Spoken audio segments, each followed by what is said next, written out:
Perihal apa nih Kak kalau untuk tes psikolog? Perihal persiapan untuk psikotes anakku dan aku pribadi juga. Untuk Kakak sendiri terkait apa mungkin Kak? Boleh tahu Kak? Terkait dengan untuk menyembuhkan diri, karena kan aku mau persiapan perceraian. Jadi memang hari ini aku lagi butuh waktu seharian ini untuk ikut kajian pagi, kebetulan juga diundang, dan temanya juga sangat cocok gitu. Rezeki nggak akan tertukar dan akan mampir terus buat orang yang bersabar gitu dan yang berusaha. Ya udah aku datang tadi berangkat jam 6 subuh, eh, ke daerah sini ikut kajian A. Hilman. Terus barusan aku janjian juga sama Kak Popi, tapi nggak tahu jam berapa untuk nanti kita program psikolog gitu ya. Kak Popi Amelia ya? Iya, Kak Popi Amalia, aku memilih beliau untuk menjadi eh, psikolog, eh, dan aku ngambil program namanya reprogramming mindset. Aku mau lebih mengenal diri aku sendiri, riset diri aku, tapi bareng anak. Jadi nanti aku tunggu waktu untuk anak aku pulang sekolah, aku jemput, aku ketemu Kak Popi. Tapi Kak Popinya kan masih meeting, jadi masih masih nunggu kabar tanggal hari ini aku atau kapan gitu. Jadi aku sekarang ini lagi nunggu kabar. Mungkin Kakak kan udah psikolog bisa dibilang untuk Hmm. persiapan nanti Iya, menuju sidang iya, iya. perceraiannya. Mungkin apa sih Kak yang sampai hingga Kakak butuh psikolog nih Kak? Mungkin. Karena memang aku butuh orang-orang yang konselor ya, yang benar-benar mengerti bidang eh, tentang psikologis gitu. Karena sekuat-kuatnya aku sampai sekarang tuh aku kayak masih linglung ya kan. Karena diuji sama keadaan dimana aku harus sambil bekerja juga, cari nafkah juga, terus diajak berseteru juga gitu kan sama pihak tergugat, karena kan ngurusin perceraian sendiri kan. Aku juga nggak pakai kuasa hukum karena menurut aku ini masalah aku sendiri yang bisa aku selesaiin sendiri. Tinggal ikutin aja prosedur yang sudah kita lihat ya, pemerintah sudah memberikan SOP. Aku tinggal ikutin, yang penting ada keluarga di sampingku. Lalu ya mencari peluang-peluang bisnis baru, tapi sambil juga menjaga diri supaya tidak terlalu jatuh terlalu dalam. Dah. Itu salah satu efek dari Kakak dapat ancaman itu nggak sih Ya, dari? ya. Saat aku menerima ancaman, aku melawan ancaman itu karena yang aku alami itu adalah perseteruan dengan mantan suami ya. Karena memang sudah positif harus bercerai, harus berpisah. Karena sudah merusak mental aku sebagai istri, harga diri aku juga udah diinjak-injak ya. Bukan dia aja tapi marwah istri juga sudah terpublikasi, yang sebenarnya dia harusnya tahu ya bahwa ini urusan ke dalam itu disebabkan karena dia yang bohong gitu.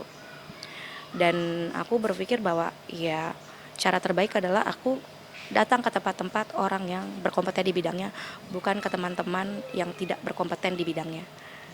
Kalau yang berkompeten di bidangnya itu ya psikolog, instansi yang terkait. Ya aku cari-cari itu.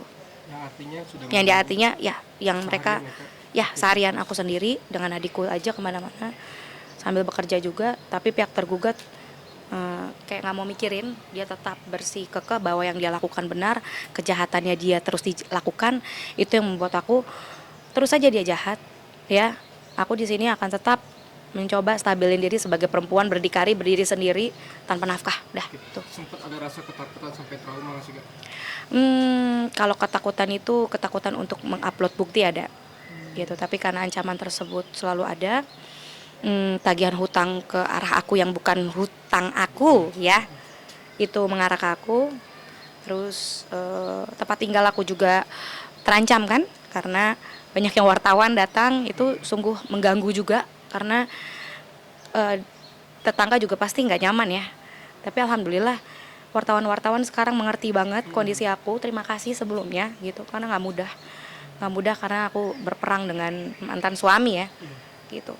Sebenarnya nggak mau perang gitu, tapi ya dia sendiri yang mungkin takut kebusukannya terus Bongkar ya Kak? kebongkar gitu. Karena menurut aku 9 tahun ini nggak usah belaga baik depan orang gitu ya kalau dirinya tuh busuk.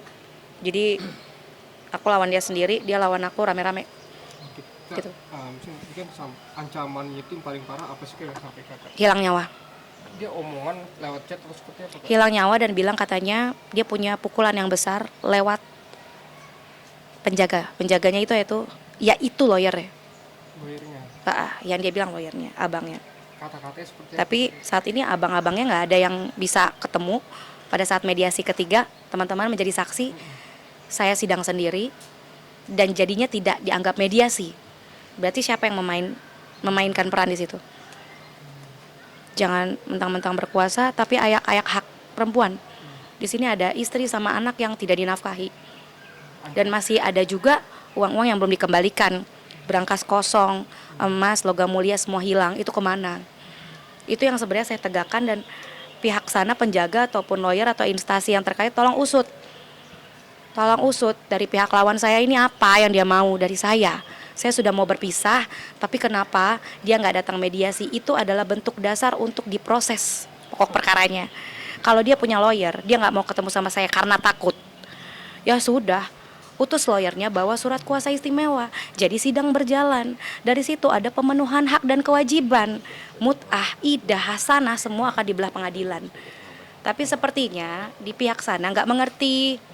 Atau bisa jadi kliennya membohongi lawyernya. Sehingga lawyernya sudah lepas tangan juga.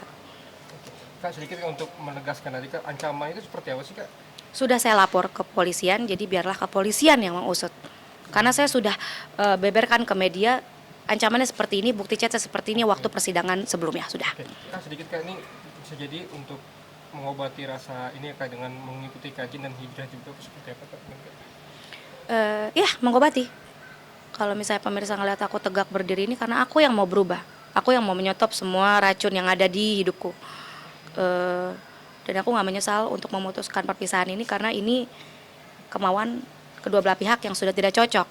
Apalagi suami sudah lepas tangan, sudah tidak bisa membiayai istri dan anak, membiayai hutang-hutang, tidak bisa memenuhi sandang pangan papan, tapi kenyataannya dia mampu untuk jajan di luar sana, untuk lifestyle-nya lebih dari 100%, sehingga tidak ada aliran dana ke kami lagi. Udah saya terima. Jadi makanya dengan saya kajian, saya ketemu psikolog, artinya saya mau sembuh sendiri tanpa peran dari dia lagi. Oke, apa yang memutuskan Kakak untuk hijrah dan tetap istiqomah gitu Kak? Kebetulan aku belum berhijrah, Oke. aku belum berhijab, tapi aku coba mengikuti kegiatan-kegiatan yang membuat aku istiqomah. Masih proses ya Kak? Masih berproses. Doain ya, semoga bisa sesegera mungkin.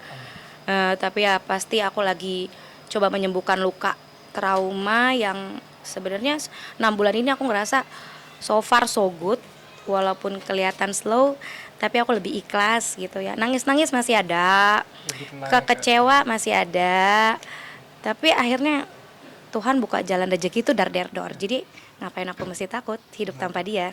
Dia aja sudah bisa hidup tanpa aku sendiri dan kaya sendiri menurut dia dengan jalur hidup yang sangat American style, bukan kita timur ya. Ya dia bisa hidup dengan wanita dengan living together tanpa pernikahan. Tapi kalau saya tidak mau dipoligami, saya tidak mau diselingkuhi, saya tidak mau dijadikan alat investasinya. Karena dia mau cari istri yang katanya harus bagi dua. Silakan cari ATM bersama yang lain. Makasih banyak.